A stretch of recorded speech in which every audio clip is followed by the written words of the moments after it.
안녕하세요. 제도권 주식 분석입니다. 자, 여러분들 2020년도에도 대박 나시기 바랍니다. 새해 복 많이 받으시고요. 자, 오늘 국내 5대 증권사 2020년 주식 리포트들이 발행이 되었습니다. 그래서 증권사들은 과연 2020년도 초반 혹은 1월 달 어떻게 시장을 보고 있는지 제가 정리를 해서 알려드리도록 하겠습니다. 자, 2019년도 올해도 개인은 최근 뉴스입니다. 그래서 올해 증시 외국인 웃고 개인은 울었다. 뭐 올해도입니다.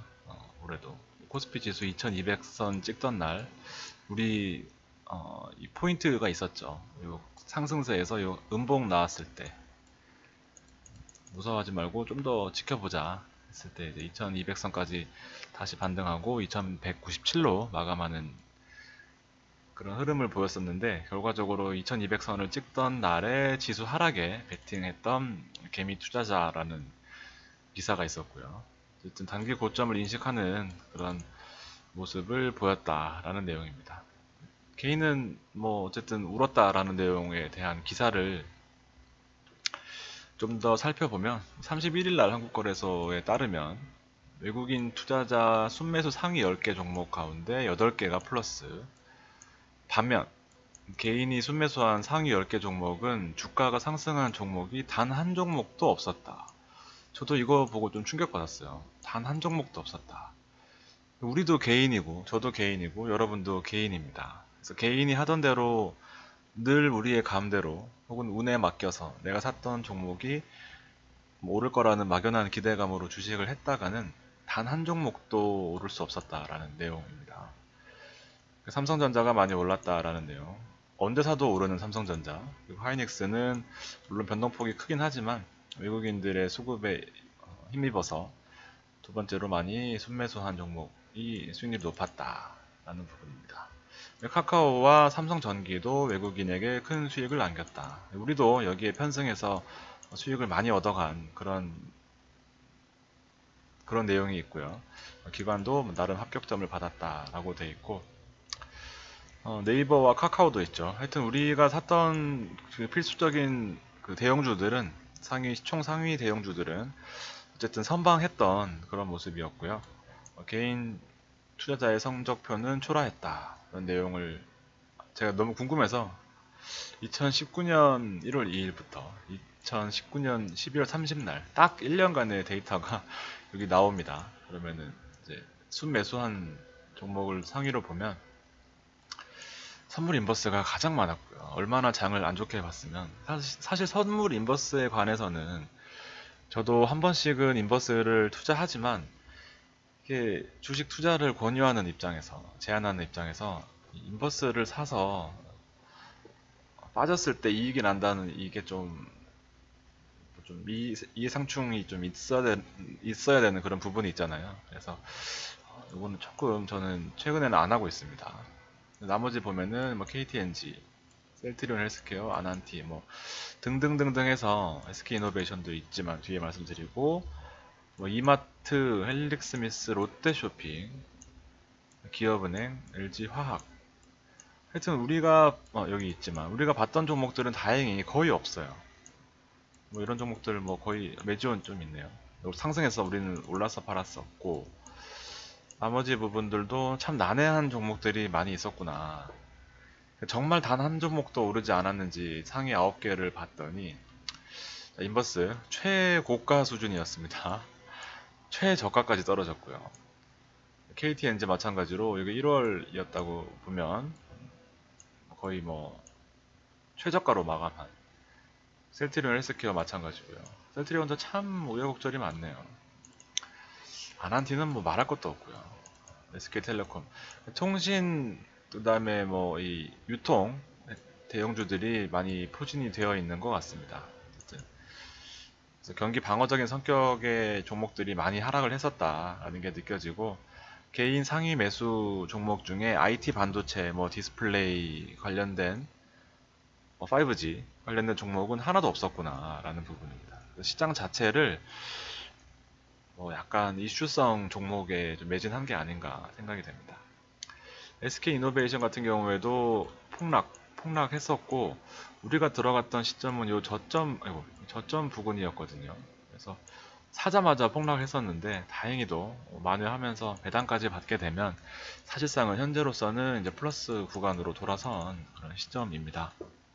저도 대형주 외찬론자로서 이 지지선 3중 바닥형이었는데 이걸 무너뜨리고 이렇게 빠질 줄은 정말 몰랐습니다. 하여튼 한 달 넘게 고생 많이 하셨는데 내년에는 좀 웃을 수 있도록 그렇게 기원하는 바입니다. 앨리스 미스도 많이 빠졌죠. 아무튼 이런 식으로 이제 개인들의 투자 패턴을 좀 바꿀 필요성이 있습니다. 2020년도에는. 소형주는 일단 시장 수익률을 4년째 하회하고 있다라는 내용입니다. 좋을 때도 있었지만 어쨌든 현재 트렌드는 외국인이 이끄는 대형주의 그런 트렌드를 잘 따라가야 되겠다라는 내용입니다. 기관과 외국인이 사는 종목과 개인이 사는 종목은 좀 다르구나. 수익률도 차이가 많이 나는 그런 상황입니다.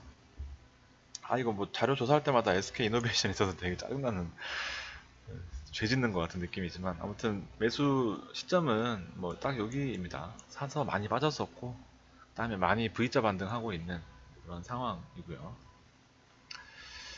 자, 그래서 본격적으로 이제 주식에 대한 전망들을 살펴보면 어쨌든 삼성증권이 12월 달에 이제 매우 좋은 포트를 제시를 해줬어요, 우리한테.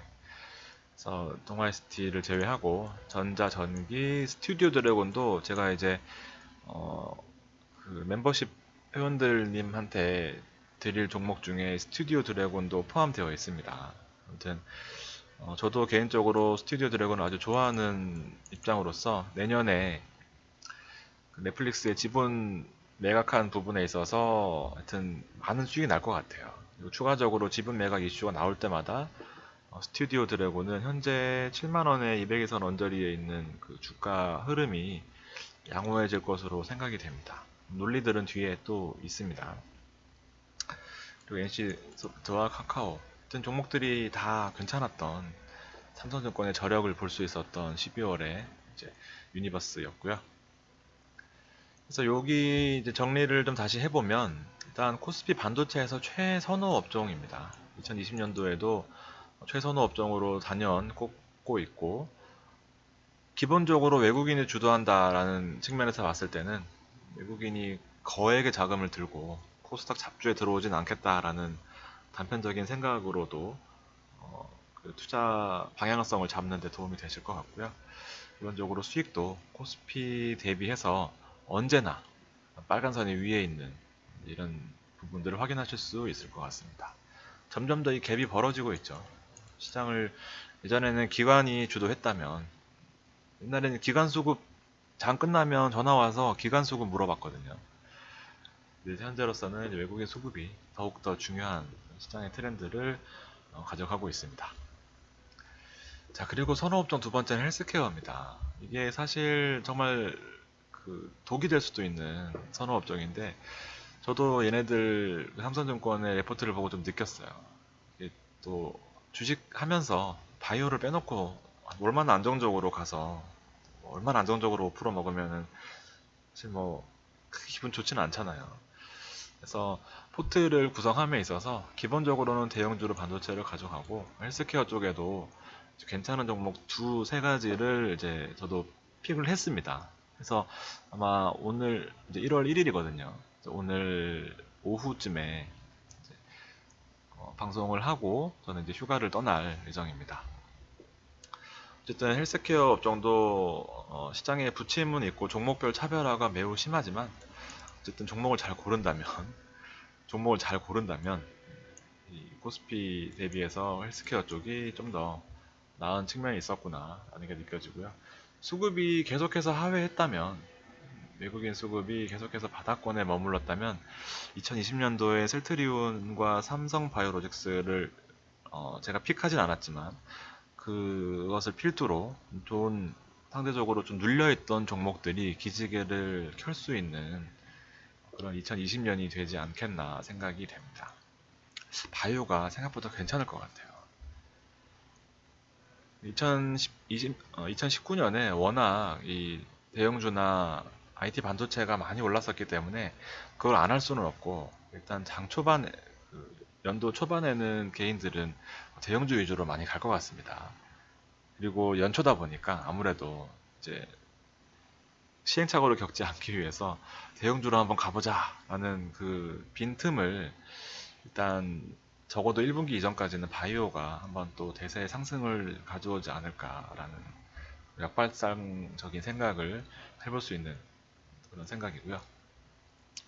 자, 중소형주도 일단 상승 동력을 확산하고 있다라고 예상은 하고 있다고 합니다. 삼성증권도 일단 코스피가 상대적으로 많이 올랐다는 것을 이제 착안해서 중형주와 소형주가 바닥권에 있던 이 부분을, 상대적으로 이 중소형주가 많이 올랐었던 시기가 있었거든요. 2015년도에. 그러고 나서는 상대적으로 낙폭이 컸고, 비슷하게 수렴하는 이런 모습을 가져왔다면, 2019년도에는 대형주가 압도적으로 상승했던 이 트렌드에서 중소형주가 눌려 있었죠. 그래서 이 방향성으로 결과적으로 한 10년간의 이 트렌드를 맞춰가려면 중소형주가 올라가고 대형주가 좀 하락해야 되지 않나. 그래서 이 장기적인 이 트렌드를 맞춰가는 이 측면에서 상승 동력으로 중소형주를 꼽기도 했습니다. 그래서 이거 맞는 생각인 것 같아요.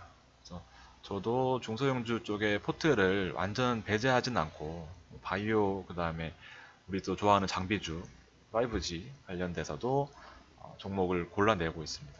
그러다 보니까 한 10개가 넘어갔어요. 그래서 그 부분들은 이제 공개를 할 예정이고, 그래서 코스피 삼성증권의 레포트를 가장 심도 있게 좀 분석했습니다. 아무래도 성과가 좀 좋은 측면들이 있어서 지금 보시면은 매출액 기준으로 이걸 다 보실 필요는 없고요. 2019, 2020, 그리고 작년 해서 요 세 가지를 이렇게 보시면은 가장 눈에 띄는 부분이 일단 통신 쪽의 매출액 증가가 별로 많지 않다라는 거. 그다음에 잠깐만요. 증권 쪽에는 오히려 하락입니다. 매출액이 2020년도에는 하락 전망. 그리고 방송 준비하는 지가 한 2시간 지나고 나니까 저도 다시 보게 되네요.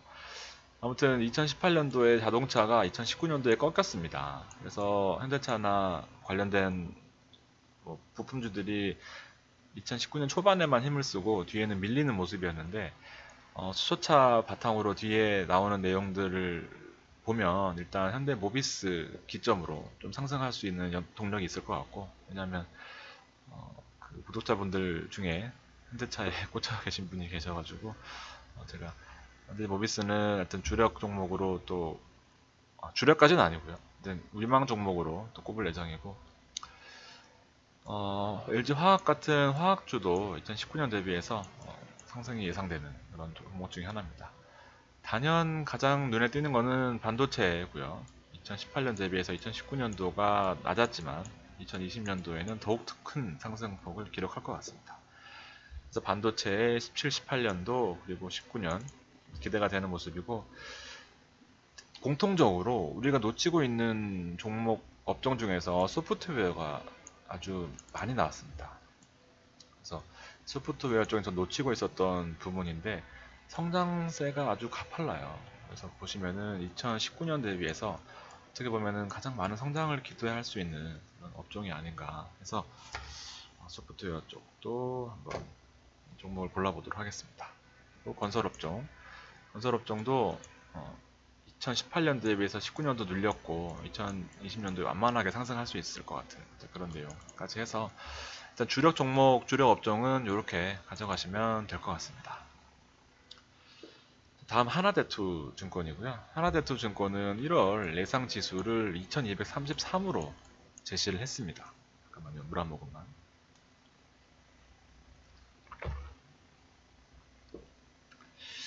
(2233이란) 숫자는 생각보다 많지는 않은 것 같아요. 일단 코스피 상대 우위 응답률이 60%, 6대4 정도로 코스피가 우위에 있을 것 같다라는 내용. 그리고 뭐 대형주 제일 높을 것 같다. 주도 업종 전망이 IT와 제약 바이오 업종. 그렇죠.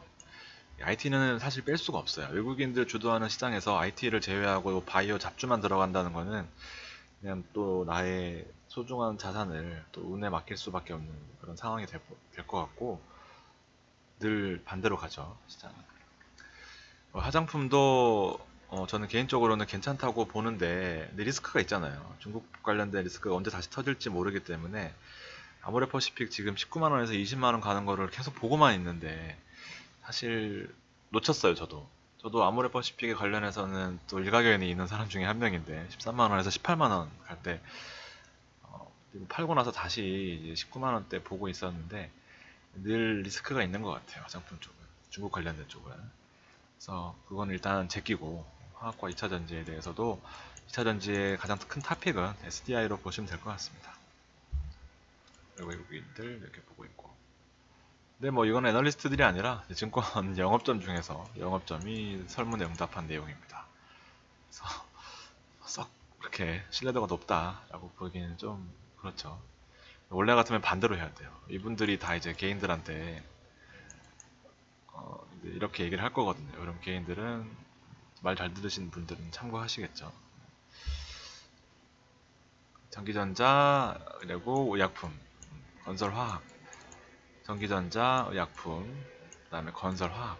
기계와 유통은 일단 너무 어려워요. 접근하기가. 저도 기계 쪽의 종목을 계속 찾고 있는데 너무 어렵고, 유통은 경기 방어적인 성격이라서 재미가 없을 것 같습니다. 일단은 주식하는 목적의 가장 큰 그 목적에 부합하지 않기 때문에 제외하고, 건설과 화학, 그 다음에 전기전자. 상대적으로 많이 올랐기 때문에 지금 전기전자 업종에 또 많은 비중을 실으라는 얘기는 절대 아닙니다. 그래서 상대적으로 눌려있는 종목, 그리고 우리가 2019년도 말부터 가져갔던 종목들을 보유하고 계신다면은 가져가시는 거고요. 새로운 마음으로 목욕하고 삼성전자를 담아보자 하는 거는 또 시장을 거꾸로 가는 그런 상황이 될 수밖에 없습니다. 그래서 초대형 우량주가 아니라 밑에 있는 이제 몇몇 종목들 있잖아요. 5G나 관련돼서 IoT 등등. 또 1월 7일 날에 CES 있습니다. 이제 그 라스베가스에서 있었던, 올해는 어디였지? 하여튼 그 지난 연도에는 LG의 롤러블 TV가 최대 이슈였거든요. 근데 LG전자 주가는 못 올랐죠. 아무튼 전 세계에서 IT 관련돼서 퍼포먼스라고 해야 되나? IT 관련해서 어떤 큰 행사예요. 새로운 신제품 내고 서로 어떤 기술이 있는지 뭐 이렇게 보는 그런 자리입니다. CES 검색해 보시면은 나올 거고, 이거 제 방송 2019년도 것도 준비해 놨습니다. 여기 보시면은 5G 관련된 내용도 있을 거고요. 2019년도에 이 CES 분석함으로 인해서 저도 재미를 좀 봤습니다. 혹시 참고해 보시고 제 방송을 한번 보신 다음에 2020년도 CES를 예측해 보시는 것도 도움이 되실 것 같습니다. 이 밑에 예상지수 분포도는 뭐 이렇게 되어 있고, 뭐 하나 SM 인덱스와 코스피 지수가 뭐 추이가 잘 맞았다라는 자기 자랑인 것 같은데, 실질적으로 큰 도움은 되진 않는 것 같고, 요거 업종별 등락률 보려고 요걸 가져왔습니다. 전기가스, 통신, 종이목재, 은행, 섬유, 의복, 음식료까지는 다 경기 방어주, 시장이 오르든 빠지든 어느 정도의 수준을 유지하는 필수 품목들이잖아요. 상대적으로 시장은 경기 민감주들이 이끌어 왔구나 라는 내용입니다. 지워버리고. 다음은 코리아에셋입니다. 대형 증권사들의 레포트가 뒤에도 있긴 하지만, 일단 중형 증권사들은 이 리서치를 강화하는 쪽으로 시장을 키우면서 인지도를 늘리려고 하는 그런 전략을 가지고 있어요. 그래서 레포트가 되게 자세하고 꼼꼼하게 되어 있더라고요. 단기 갭매우기라는 또 새로운 이슈를 또 들고 나왔습니다. 우리가 작년 이제 2019년도 12월에 정말 주식을 잘 봤어요. 저도 사실 개인적으로는 큰 재미를 봤고, 여러분들도 저로 인해서 좀 신뢰도가 좀 올라간 것 같은 그런 느낌입니다.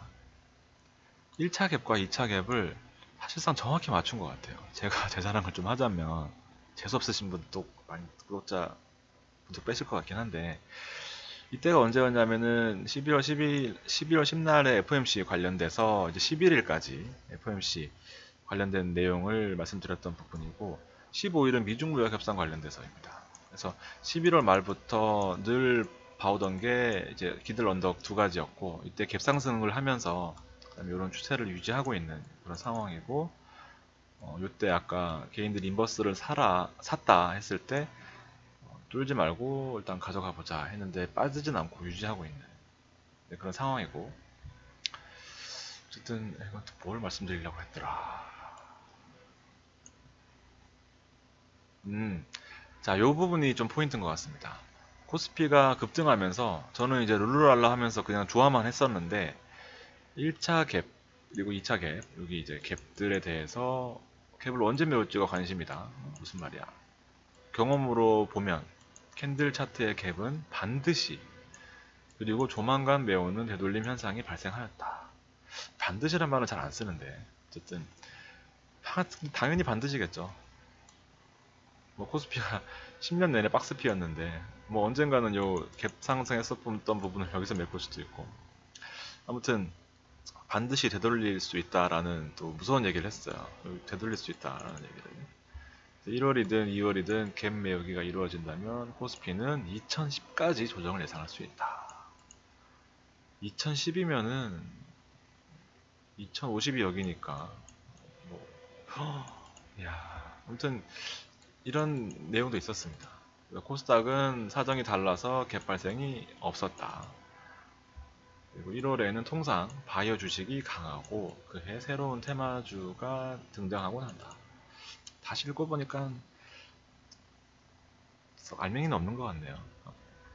아무튼 이 갭 관련된 부분에 한번 착안을 해보시고, 그래서 이제 저도 종목을 고르다 보니까 대형주들은 약간 꺼려하게 되더라고요.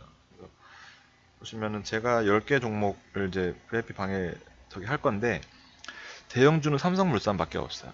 삼성물산밖에 없고, 나머지는 삼성 SDI와 모비스도 있습니다. 모비스는 이제 또 의리상 넣어놨고, 그래서 코스닥 쪽이 일단은 개인들의 대형주 선호 현상이 아무래도 1월달에 유지될 것 같으니까 그 틈을 타서 우리 외국인들 또 바이오 가져오면서, 헬트리온과 삼바는 이미 많이 올랐고, HLB와 신라젠도 개인들이 다 털고 무서워할 때쯤 반등하는 모습, 그리고 JP모건 컨퍼런스 관련돼서 수혜주들이 몇 가지 나오고 있죠.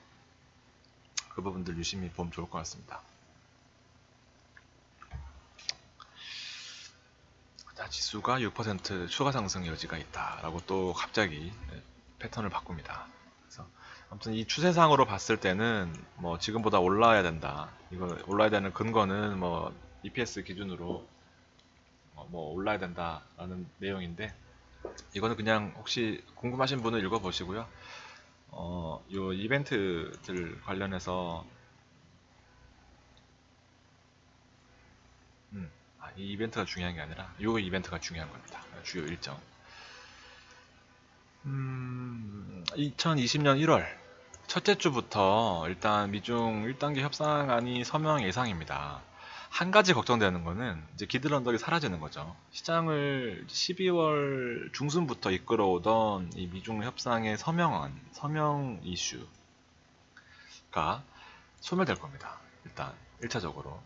당분간은 또 싸울 일이 없겠죠.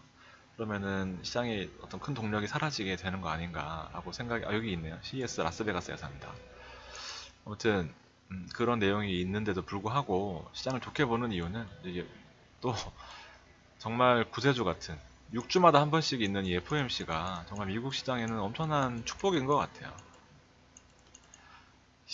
시장이 안 좋으면은 FOMC로 인해서 금리 인하에 대한 언급을 하면서 시장을 부양할 수도 있고, 금리 인하를 하지 않을 정도로 경기가 너무 좋다면서 또 서로 선순환 효과를 낼 수도 있고. 그래서 다시 한번 일단 2020년 1월 28일, 1월 29일에는 FOMC 회의가 개최될 예정입니다. ECB 유럽 중앙은행의 통화정책 회의도 있고요. 어쨌든 우리가 목표로 하는 것은 이제 구정 연휴 전에, 구정 연휴 바로 다음에 FOMC가 있기 때문에 FOMC까지 또 수익을 많이 못 내서 포지션이 다 들어가 있으면 조금 문제가 있는 거고, 그 전까지 최대한 수익을 내는 게 목표입니다. 자, 신한투자는 달러 약세 패턴으로 시장을 또 좋게 봤습니다. 6년가량 강세. 대단해요. 이분들은 억대 연봉을 받고 하루 종일 야근하면서 이런 것들을 분석을 하잖아요. 그래서 옛날엔 사기꾼 같은 이제 종목 가지고 막 하는 분들이 많았다면 최근에는 거시적인 환경을 많이 분석을 합니다. 그래서 어느 정도의 이제 배경 지식이 있어야 좀 도움이 되실 것 같고, 그래서 그런 쪽이 약하신 분들, 이제 약하신 분들은 하루 종일 차트, 종목 하나, 차트 하나 띄워놓고 003545 띄워놓고 차트가 오를 것 같고 내릴 것 같고 이평선이 뭐 올라갔고 뭐 이런 것만으로도 하루 종일 저도 이거 하면은 하루에 방송 10개씩도 찍을 수 있어요. 근데 실상 실익이 별로 없다는 걸 여러분도 느끼고 저도 많이 느꼈습니다. 종목 분석은 크게 의미가 없어요. 시장 큰 틀을 잘 맞추면 어떤 종목을 사서 어떤 종목을 어떤 업종을 사서 어떤 종목을 사더라도 어떤 업종을 골라서 그 안에 어떤 종목을 사더라도 시장에 편승할 수 있는 그런, 이게 더 쉽잖아요 사실. 어떻게 이 많은 종목 중에 하나만 오를 거라고 예측합니까? 이 신한금투에서 보는 내용은 6년가량 강세 후에 10년가량 약세 패턴을 반복한다라는 것을 발견해냈어요. 그래서 달러가 지금 고점 부근에 정점 지나고 이제 10년간 하락하는 뭐 그런 대세 상승의 이 내용을 말해주고 있습니다. 달러와 코스피의 지수는 여러분들도 이제 저만큼 잘 아실 것 같고, 달러가 하락한다면 코스피는 상승하는 이 반대 상관관계 마이너스 1에 반대로 가면 상관관계가 마이너스 1이라고 표현하거든요. 같이 움직이면 플러스 1이고요. 그러면 전혀 효과가 없겠죠. 어쨌든 이 트렌드로 봐서 달러 약세는 곧 증시의 상승 흐름을 유지시킬 수 있다라는 그런 내용이고, 추가적으로 외국인 수급이 이제 기대된다. 12월 중순 이후에 2조나 순매수 하는 데는 분명히 그냥 들어오진 않았을 것이다. 그래서 바닥권 2020년 1월 말까지 바닥권을 찍고 거의 바닥권이잖아요. 외국인 순매수가. 그래서 올라올 수 있다라는 그런 내용인 것 같습니다. 더 산다. 수급 개선이 과연 정말 지속될 것인가? 2010년부터 이 내용을 봤더니 1표준 편차 이상 하회한 이후, 그러니까 급락했을 때 이후에는 외국인 순매수 누적 금액이 과거에 엄청나게 컸다. 이 규모는 2조 순매수한 외국인은 추가로 10조 가까운 순매수를 더 해줄 수 있을 것 같다고 이 증권사 이름을 걸고 레포트가 나왔습니다. 좀 신뢰할 만한가요? 아무튼 그래서 내용들을 다 일단 좋게 보고는 있어요. 그래서 이 좋게 보고 있어서 우려하시는 분들도 계시겠지만, 좋게 보고 있어서 대형주를 사자라는 게 아니라는 거 다시 한번 말씀을 드리고요. 적어도 급락하진 않겠다라고 보시는 게 맞는 것 같고, 우리가 주력해야 될 종목과 업종은 조금 더 다르게 접근해야 됩니다. 상반기에 반등할 수 있을 것 같다. 그러면서 밴드는 2050부터 2300까지. 이거는 지나가는 동네 할머니한테 물어봐도 2200인데 지금 얼마인 것 같아요? 뭐 플러스 마이너스 100은 될 거야. 할 수 있을 것 같습니다. 좀 무책임한 숫자인 것 같고요. 저도 개인적으로 2250까지는 보는데 그 이상은 조금 버겁다는 생각이 듭니다. 근데 2250까지 올리는 데 있어서 대형주가 올리면은 하루아침에 되겠지만 소형주, 중형주가 올린다면 이제 얘기는 달라지죠. 아무튼 너무 부정적으로 보진 않는 게 좋을 것 같고요. 긍정적으로 보는 요인들, 아까 FMC나 CES 관련된 내용들. CES는 반도체이기 때문에 반도체가 주력으로 올라갈 테고, JP모건 컨퍼런스 때 바이오나 제약주들 영향을 좀 받을 수 있을 것 같습니다. 한 가지 우려하는 점은 이제 이익이 감소되는 부분이 이제 우려한다라는 내용입니다. 제가 가장 좋아하는 그 내용이었습니다. 이번에 할 때. 선행 EPS가 있죠. 선행 이제 영업 주가 순이익이라고 될 것 같은데, 선행 EPS, 주당순이익이 이제 코스피랑 비교 차트를 보면 같이 가요. 이게 무슨 말이냐면 돈을 벌어야 지수가 올라간다라는 내용입니다. 쉽게 말해서 돈을 못 벌면 주가 하락할 거고요. 돈을 더 못 벌었는데 주가가 안 빠졌어요. 그렇기 때문에 지금 우려할 만한 부분이 논리적으로 합당하죠. 그래서 이익 감소율이 주가 하락률과 거의 유사했다라는 이 논리적인 팩트 가지고 앞으로 이익이 개선이 되어야 된다라는 핵심적인 내용입니다. 그래서 우려 반, 또 뭐 기대 반인데, 최근에 뭐 이런 데이터 가지고 정확히 움직이는 건 아니니까 시장의 트름이라니 트렌드가 이제 글로벌 이슈 한두 개의 시장 전체가 움직이는 경향이 크기 때문에 코스피 관련돼서의 어떤 2018년도 혹은 미중 무역 협상이 이루어지기 전인 한 18년도 한 초까지는 이 영업이익과 코스피가 유사했다면, 미중 무역 협상이 본격적으로 이루어지고 난 이후에는, 분쟁이 이루어지고 난 이후에는 이제 그런 주당 코스피의 영업 가치보다, 코스피의 저희 뭐 시가총액보다는 일단 오늘따라 말이 되게 꼬이네요. 무슨 말씀인지는 아시겠죠? 글로벌 이벤트들에 더욱 영향을 받는 그런 상황이 연출되고 있다라는 내용입니다. 그래서 그 부분은 빠져 있지만, 아무튼 조금 더 깊게 들어가 보면 무슨 말씀인지 아실 것 같습니다. 그런 내용들이 더 크게 영향을 받고 반드시 떨어지라는 법은 없는 그런 현재의 시장입니다. 그래서 외국인들은 이제 저런 우리나라의 주당 EPS가 낮아짐에도 불구하고 EPS 주식 주가 수익 비율 EPS 주가 수익 비율입니다. 주가 수익 비율. 참 약간 오랜만에 헷갈리네요.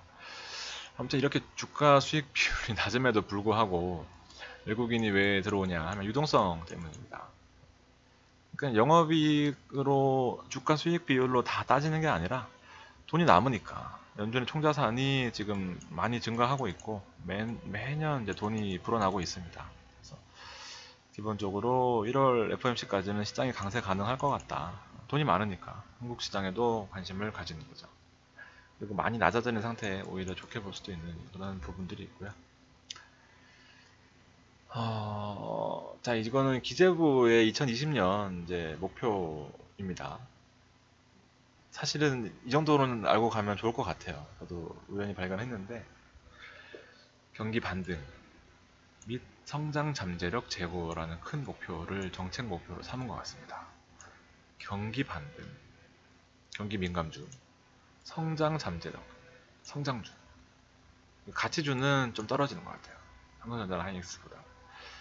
그래서 여기를 일단 정리를 해놨는데, 제가 4대 정책 방향도 그러면 여기 다 내용들을 다 읽어보시고, 일단 제가 정리한 부분은 이 포스트 반도체입니다. 그리고 소재 부품 장비. 아주 좋죠. 소재 부품 장비는 우리나라 핵심 산업입니다. 서비스 산업, 핵심 본격화. 서비스 산업, 우리 서비스 업종 여러 가지 서비스 군일이 있지만, 저는 일단 기본적으로 우리나라 주식시장의 서비스 산업은 게임주가 주도하고 있는 것 같고요. 나머지 CS 관련된 뭐 이런 건 좀 쉽지 않겠죠. 그리고 기후 변화의 선제적 대응 어딨어? 기후 변화의 선제적 대응 여기 있는데, 기후 변화의 제가 이 순서대로 이렇게 하는 겁니다. 제가 중요하다고 생각하는 거. 자, 우리는 이거를 미세먼지주로 대응하고 있습니다. 어쨌든 기후 변화 선제적 대응. 선제적으로 봄이 오기 전에 대비해야 됩니다. 남북 경협주는 이제 늘 이슈가 있고, 저는 개인적으로 남북 경협주를 정말 잘하거든요. 예전에도 저도 아난티 추천드리고 막 그랬어요. 아무튼 남북 경협주는 재미로 또 하시는 거고, 국내 소비 관광은 힘들고, 건설 투자 확대는 어디 있는데 없나? 없을 리가 없는데, 무슨 순목임 찾기 하는 것 같지만 분명히 있을 겁니다. 어지러워. 아무튼 없을 수도 있는데 이렇게 하시고, SOC 관련된 거 맥쿼리 인프라 지금 주가가 얼마인지는 모르겠지만, 저는 개인적으로 맥쿼리 인프라 배당도 있고 나쁘지 않은 종목이라고 생각합니다. 앞으로도 뭐 일자리 창출이나 여러 가지 이슈 있을 때마다 뭐 그런 부분들은 반영될 것 같고, 그리고 수소차 관련된 부분 아무래도 핵심 산업이 될 수밖에 없어요. 우리나라 차세대 먹거리로는. 그래서 이 포스트 반도체가 아닙니다. 또 보면은 핵심적인 거는 포스트 반도체예요. IT 쪽으로도 좀 넓혀 보면은 시스템 반도체나 아니면은 뭐 2차 전지 쪽 같은 거, 근데 유망 반도체라고 보시면 될 것 같죠. IoT. 그래서 여러 번 말씀드리는 그런 종목들이 도움이 될 것 같고, 2차 전지나 수소차 관련된 테마는 늘 앞으로도 계속해서 이슈가 될 것 같아요. 2차 전지 SDI는 저는 개인적으로는 대형주 포트에 꼭 담아두시기를 권장을 드립니다. 자, 마지막으로 한국투자증권 보면서 마무리를 할 텐데요. 모델 포트폴리오입니다. 펀드는 이제 뭐냐면 개인들의 어떤 애널리스트들의 혹은 뭐 여러 가지 전문가들의 의견을 최대한 배제하고 철저히 밸류에이션으로만 평가하는 겁니다. 그래서 뭐 실적이 얼마나 증가할 것이고 앞으로 어떻게 될 것이고 과거 데이터를 가지고 추측하는 그 모델인데, 쭉 보시면은 이제 업종별로 이렇게 구분해놨거든요. 일단 순서는 업종이에요, 업종. 바로 종목 나오는 거는 사기꾼입니다. 종목부터 보면은 안 되고, 업종 중에서 한두 개 정도 우리가 또 주로 보고 있는 업종들도 있죠. 그래서 소비재도 있고, 에너지도 있네요. 조선 자본재. 이건 자본재로 들어가는구나. 산업재. 아무튼 이제 업종 그 다음에 종목을 보면 여기에 있는 것들도 실적이 개선될 것 같고 내용이 나아질 것 같다라는 내용들은 물산과 모비스 있고요. 아모레퍼시픽이 있습니다. 정말 신경 쓰이네. 이런 것들은 꼭 가던데. 아무튼 운진코웨이 우리 또 수혜주에 있었죠. YT 반도체 있고 NC랑 네이버 카카오가 어쨌든 뭐 실적이 좋아질 것 같다라고 이렇게 보고 있는 것 같습니다. 내용은 별로 없어서 얘만 딱 가져왔어요. 자, 종목이 대형주 위주긴 한데, 제가 방송에 공식적으로 막 잡주를 설명드릴 수는 없어서, 간간히 드리는 이제 그런 종목들로 포트를 구성하셔야 될 것 같고, 한전증권의 픽 마무리하면서 이제 오늘 방송 여기까지 준비했습니다. 새로운 2020년, 가슴 뛰는 한 해가 되시기를 라는 이제 캐치프레이즈고요. 2020년도 제도권 주식 분석의 방송도 조금 변화가 있을 예정입니다. 여러분들 많이 아시겠지만, 이제 VIP와 울트라 VIP 클럽을 운영하고 있습니다. 이왕 시작한 거 저도 좀 과감하게 해보려고 합니다. 좀 돈 3만원 때문에 상처 주시는 분들이 많이 계시던데, 사실 주식으로 3만원 잃으실 때는 눈 하나 깜짝 안 하시잖아요. 그래서 저도 생각을 참 많이 했는데, 하여튼 3만 원이 작다는 뜻은 아니지만 저는 개인적으로 그분들이 저를 믿고 이렇게 투자 후원해 주시는 만큼 저도 과감하게 좀 2020년도에 새로운 도전을 해 보려고 합니다. 그래서 너무 아깝다고 생각하지 마시고, 그런 댓글들 악플들 많이 있지만 저도 나름대로 방향을 좀 정했습니다. 왜냐하면 잘 아시는 분들한테는 나는 내 분석해 주는 것만 봐도 충분해 하시면 제 방송을 그냥 이렇게까지만 보시면 될 것 같고, 앞으로는 종목은 최대한 여기서는 자제하려고 하기 때문에 혹시 초보자분들은 이 종목까지도 필요하실 수가 있거든요, 지금처럼. 그래서 종목까지 필요하신 분들은 이제 요 새롭게 가입 버튼이 뜰 겁니다. 그래서 가입을 하셔서 이제 월 초에 이제 이렇게 종목을 지금같이 이렇게 분석을 좀 해드리고 수시로 제가 보는 종목들을 업데이트를 해드리려고 합니다. 엄청 기대되죠? 저도 많이 기대됩니다. 물론 성과가 안 좋을 수도 있고 뭐 엄청 욕을 들어먹을 수도 있지만 1년 동안 했던 그 노하우를 바탕으로 앞으로 더 나아지겠죠, 사람인데. 그래서 12월 달에 장이 좋았을 때 했으면 더 좋았겠지만 어쨌든 장이 안 좋을 때도 장 안 좋다고 일 안 할 수는 없으니까 많이 노력하는 그런 2020년도에 제도권 주식 분석이 되도록 하겠습니다. 2020년도 여러분 새해 복 많이 받으시고요. 저도 새해 복 많이 받도록 응원해 주시면 감사하겠습니다. 내일 이제 종목 픽한 거 가지고 요 클럽에다가 업로드를 하고 저는 휴가 다녀오고 아마 다음 주 돼서야 돌아올 것 같습니다. 그때까지 안녕히 계시고요. 자, 이상 제도권 주식 분석이었습니다. 감사합니다.